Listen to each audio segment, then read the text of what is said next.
Imagina só as vastas paisagens da América do Sul. Dos pampas argentinos até as nossas florestas aqui no Brasil. No meio da noite, luzes estranhas, fantasmagóricas, aparecem do nada. É sobre esse mistério que fica bem ali, na fronteira entre o folclore e o que a gente não consegue explicar, que nós vamos começar hoje. Quem nunca ouviu uma história assim, né? Sobre uma luz misteriosa no campo? Aquela luzinha que fica dançando lá no horizonte, sem ninguém saber de onde vem. É uma visão que dá uma curiosidade, mas, vamos combinar, também dá um certo arrepio na espinha. Pois é, mas o ponto é que, tanto na Argentina quanto no Brasil, não se trata de uma luz qualquer. Elas têm nome, têm história, são quase como entidades, sabe? Com um propósito bem claro e que servem como um aviso muito sério para quem cruza o caminho delas. Ok, antes da gente mergulhar de cabeça nas lendas, vamos dar uma olhada no que a ciência diz. O nome técnico é fogo-fato. Basicamente, são gases de matéria orgânica em decomposição que entram em combustão. Parece uma explicação bem lógica, né? Tranquila. Só que essa explicação raramente consegue acalmar o coração de quem vê essa luz ao vivo. Então, vamos começar nossa viagem. Primeira parada, a Argentina. Lá, essa luz tem um nome que só de falar já dá para sentir um peso, um certo medo.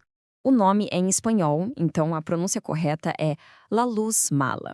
A tradução literal é A Luz Má. Quer dizer, o nome já entrega tudo, né? É um aviso direto sobre o que ela representa. E olha só que interessante as características dela. Não é um fogo normal, quente. Pelo contrário, é um brilho frio, azulado ou esverdeado que se move como se tivesse vontade própria, bem pertinho do chão. E o mais bizarro, dizem que a presença dela faz a temperatura cair de repente. É como se fosse um contato com algo de outro mundo mesmo. E aqui a gente vê o grande conflito. De um lado tem o saber popular, as histórias do povo. São almas de quem não foi batizado, ou espíritos presos a tesouros e dívidas. Do outro lado, a ciência vem com a explicação dos gases, metano, fosfina. Mas a verdade é que o medo, o terror que essa luz provoca, isso não cabe em nenhuma fórmula química. E a lenda fica ainda mais sinistra, quase como um ritual.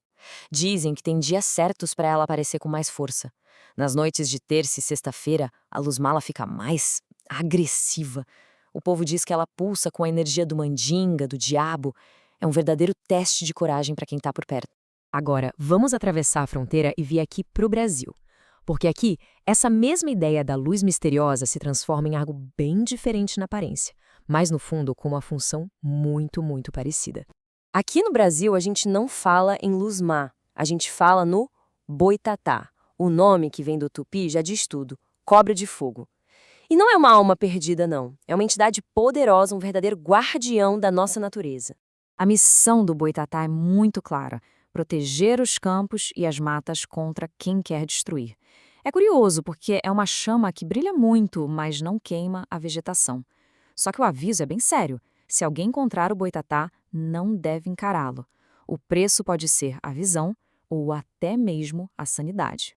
Bom, agora que a gente conhece os dois, vamos colocar um do lado do outro. Vamos focar no medo que eles causam e, claro, nos rituais que as pessoas criaram para conseguir sobreviver ao encontro desses. Essa frase aqui resume perfeitamente a ideia central das duas lendas. É a questão do tabu do olhar. A crença de que existem forças, coisas na natureza que não foram feitas para os nossos olhos. É um chamado à humildade, a saber a hora de não olhar. E olha que fascinante essa comparação. Cada cultura criou seu próprio manual de sobrevivência. Lá na Argentina, contra a luz mala, a defesa é ativa, é de confronto. Se crava um punhal no chão, se morde o cabo da faca para prender a entidade. Já aqui no Brasil, contra o boitatá, a tática é o oposto, é passiva. Tem que fechar os olhos, prender o ar, ficar parado. Duas reações completamente diferentes, nascidas do mesmo medo profundo. Então, no fim das contas, a gente entende uma coisa. A verdadeira arma dessas entidades não é o dano físico, não é o frio, não é o fogo. É o medo, o terror psicológico que elas instalam em quem as vê. E tem mais uma camada aí, que é uma camada moral. Muitas vezes essa luz também é vista como um sinal de tesouro escondido, principalmente no mito da Mãe do Ouro aqui no Brasil. Mas é um teste. Se a pessoa for movida pela ganância e tentar pegar o tesouro, ela atrai uma maldição. É um aviso de que certos segredos da terra não devem ser perturbados. Chegando ao final, o que tudo isso nos mostra? Essas lendas, na verdade, são um reflexo da nossa conexão profunda com a Terra. Uma Terra que é, ao mesmo tempo, sagrada e muito perigosa. No fundo, essas histórias são como bússolas morais. Elas ensinam sobre o respeito pelos que já se foram, sobre ter cuidado com o desconhecido.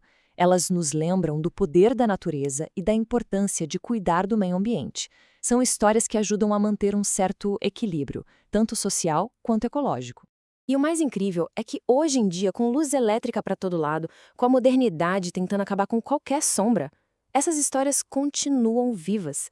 Elas persistem, sabe por quê? Porque elas falam de medos e sentimentos que são universais.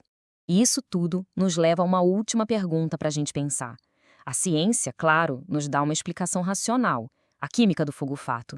Mas, quando se está só, na escuridão, diante do desconhecido, será que a fórmula química é o que realmente acalma a alma?